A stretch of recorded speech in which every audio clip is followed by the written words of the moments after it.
Why hello, it's your gal, Dimply Bean, and today we've got a very special guest, aka the pimple that has decided to come up on my face today. Give him a round of applause.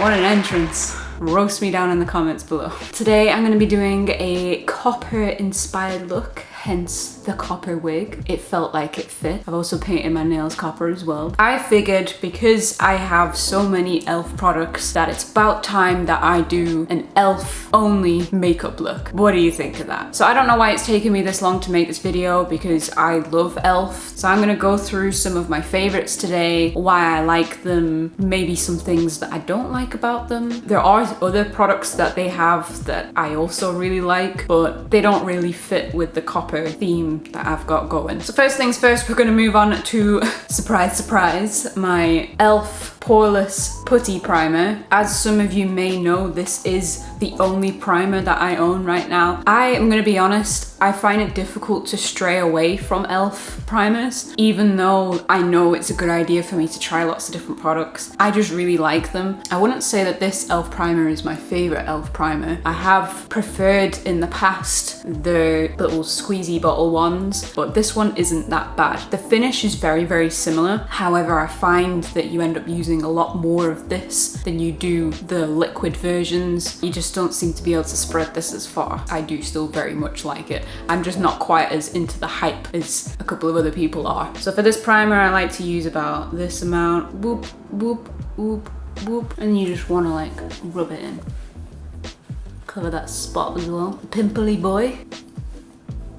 Along with that face primer, I do also have the e.l.f. eye primer. I'm not gonna lie, it is still very similar to the face primers, but it is a little bit more runny than say the putty primer. It's a little bit more liquidy, which I think I prefer anyway. I think that the putty primer would be a bit too thick for my eyes. I'm just gonna rub that in gently. I am doing it gently, I promise. Okay, moving on to the next step, which is the foundation. Today we're gonna use the Flawless Finish foundation in Pearl because I am pissy. I'm gonna be honest and say that I've not tried that many liquid foundations. I did try quite a few back when I was a teenager, but as an adult, I don't use liquid foundation day to day. My knowledge on it is kind of low because I literally just put it on for videos. It's not my favorite foundation, but it's definitely up there in the top tier. I just feel that some of the other foundations that I've tried recently have kind of just upped the mark a little bit, but it's still very nice foundation. It still does its job. It still doesn't make me break out as much as you may think. It doesn't fail me in any way. It doesn't particularly crease more than any other foundations do. I like it. It's not a bad foundation, in particular for the price. I think that's generally speaking for all e.l.f. products, that even the ones that aren't fantastic, they're still very good for how much you're paying for. I'm just gonna spot that around.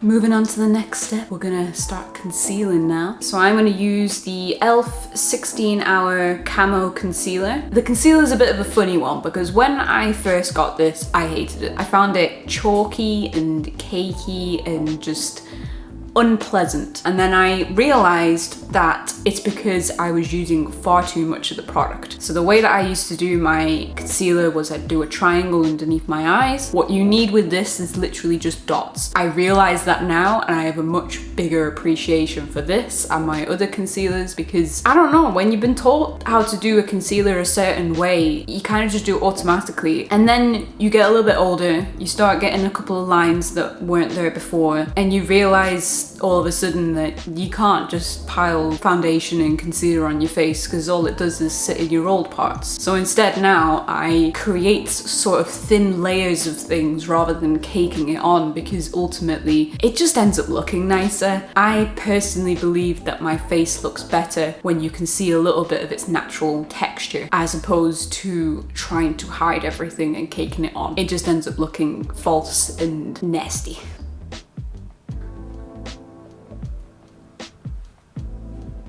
Okay, moving on to the next step, which is the powder. So I'm using the HD powder. It has like a little thing there and it's like, boy here, in case you didn't know that already.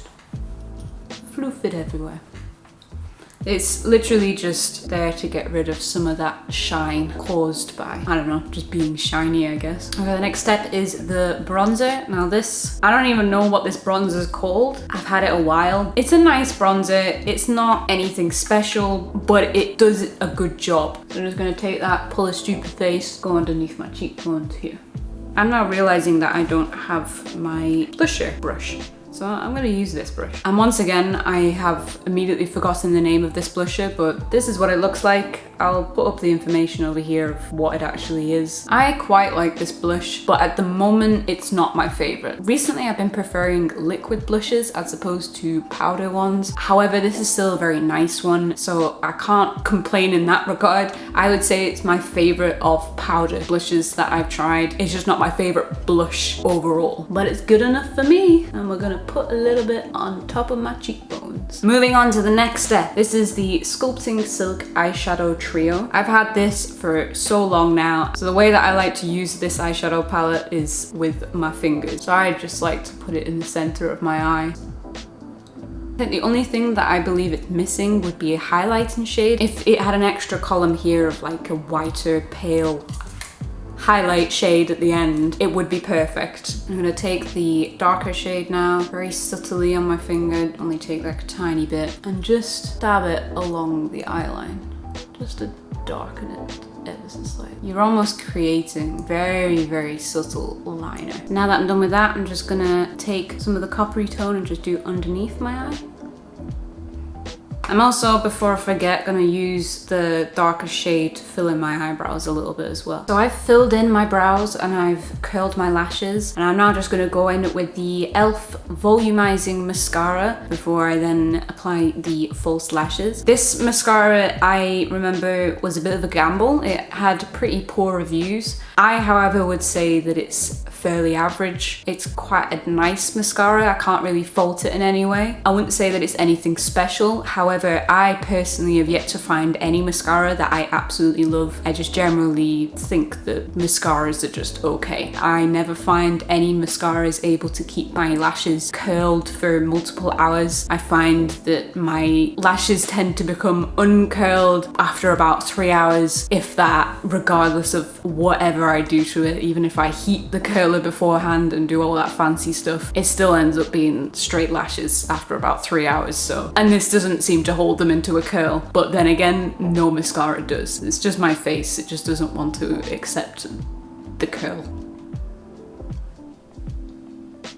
Moving on to the next step, which is the e.l.f. Modern Metals Liquid Matte Lipstick. And we're gonna put this on our lips. I don't know why I said that. I mean, where else are you gonna put it? I really like the color of this lipstick. It's the perfect terracotta type tone that I just think is so pretty and subtle and just different. I personally have just never found a tone quite the same as this one. So it immediately caught my eye the first time I saw it, and I still really enjoy it. We're just gonna put this on our lips. Although I really like this lipstick on its own, I do like adding a little bit of shininess to the center of it, you know? So I'm gonna use the e.l.f. Prismatic Lip Gloss in Imperial Topaz. And we're just gonna put a little bit of this in the center of our mouth. The center of our lips, like the middle part, as opposed to spreading it all over it. And the way that I'm gonna do that is by putting some on my finger and then just patting it in the middle. And then just before we call it a day, we're gonna spritz everything down with a little bit of Matte Magic Mist and Set.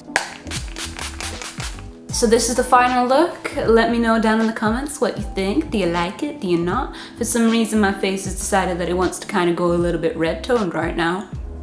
We're not going to address that. We're just going to carry on and pretend like it's not happening. As always, if you like this, then give this video a thumbs up. If you want to see more content like this or my spookier content, hit that subscribe button. If you just want to give your opinion on how I did with this, put it down in the comments below. I would very much like to know your opinions. I always do, even if it's to tell me that I suck.